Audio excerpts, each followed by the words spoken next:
اللہ تعالیٰ نے کائنات میں نشو و نما کا ایک تدریجی نظام قائم فرمایا ہے۔ چاند جب طلوع ہوتا ہے تو بڑا چھوٹا سا دائرہ محسوس ہوتا ہے، پھر اس کی نشو و نما ہوتی ہے تو ایک بڑی روشنی کی صورت میں وہ سامنے آتا ہے، لیکن پورے عروج کے بعد پھر وہ ڈھلنا اور گھٹنا شروع ہوتا ہے، پھر آہستہ آہستہ اس کی وہ عروج والی روشنی ماند پڑتی ہے، اور کچھ دن اس پر ایسے آتے ہیں کہ بالکل دکھائی نہیں دیتا۔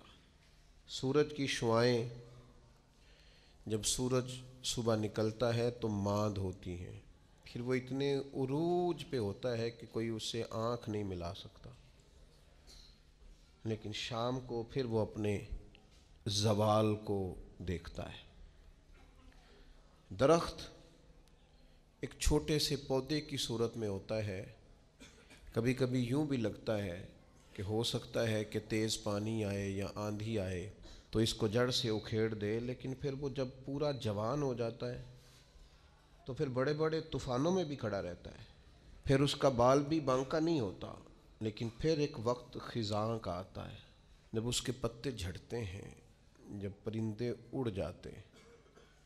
جب بلبلیں اس پر بیٹھنا چھوڑ دیتی ہیں، پھر کوئی کوئل آ کے اسے کوئی گیت نہیں سناتی۔ پت جھڑ کے موسم میں، زوال کے دنوں میں وہ بہت ساری آوازوں اور بہت سارے مہمانوں کو ترستا ہے۔ اللہ تعالیٰ کا حکمت کا نظام ہے، اس نے تدریج کی ہے اس نشو و نما میں۔ بس یہ 2-3 مثالیں دی ہیں، زیادہ بھی دی جا سکتی ہیں۔ اسی طرح اللہ تعالیٰ نے حضرت انسان کو بھی پیدا کیا ہے۔ وہ جوان آدمی جو محنت مزدوری کرتا ہے، دوڑتا ہے، بھاگتا ہے، آتا ہے، جاتا ہے، رزق کماتا ہے تو کنیوں کو پالتا ہے۔ یہ جب بالکل چھوٹا تھا نا تو اسے کھڑا بھی نہیں ہوا جاتا تھا، اس کے والدین انگلی کے سہارے چلاتے تھے۔ آج جو کنیوں کو کھلاتا ہے کما کے اللہ کی توفیق سے، ایک وقت یہ تھا کہ یہ اپنے ہاتھ سے لقمہ اٹھا کے منہ میں نہیں ڈال سکتا تھا، اس کے ماں باپ اس کے منہ میں لقمے ڈالتے تھے، اس کی ماں اس کے لیے خدمت کرتی تھی،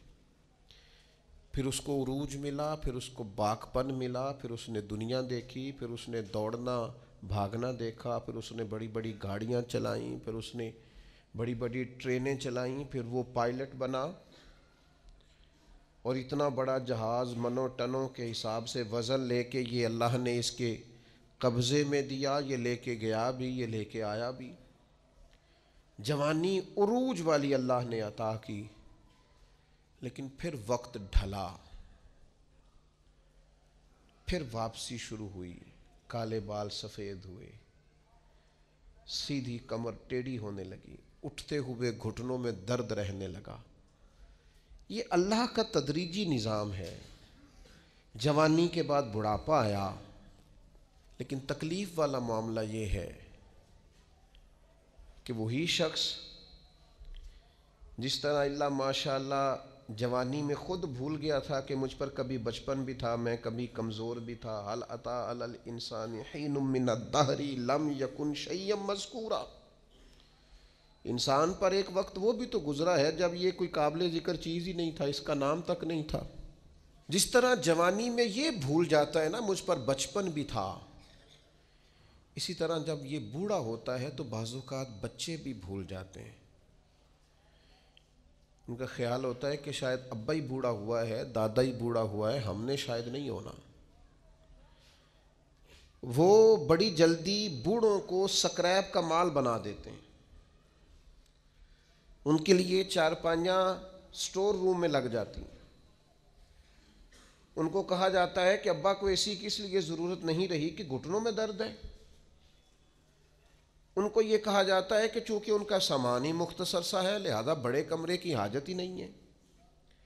دھیرے دھیرے بزرگوں کے ساتھ لوگوں کا رویہ سخت ہے۔ اللہ تعالیٰ نے والدین کے سارے حقوق بیان کر کے پھر آخر میں فرمایا کہ دعا مانگو، حقوق بھی ادا کرو، بازو بھی کھلے کرو، پیار بھی کرو، خدمت بھی کرو اور دعا بھی کرو۔ کیا دعا کریں؟ فرمایا وَقُرْ رَبِّ ارْحَمْهُمَا، مجھ سے کہو، دعا کرو میری بارگاہ میں، کہو رب ارحمہما، یا اللہ ان دونوں پہ رحم فرما، کما ربیانی صغیرہ، جیسے انہوں نے مجھے بچپن میں پالا تھا۔ ان کی خدمت کرو اور پھر میرے حضور ان کے لیے التجائیں بھی کرو۔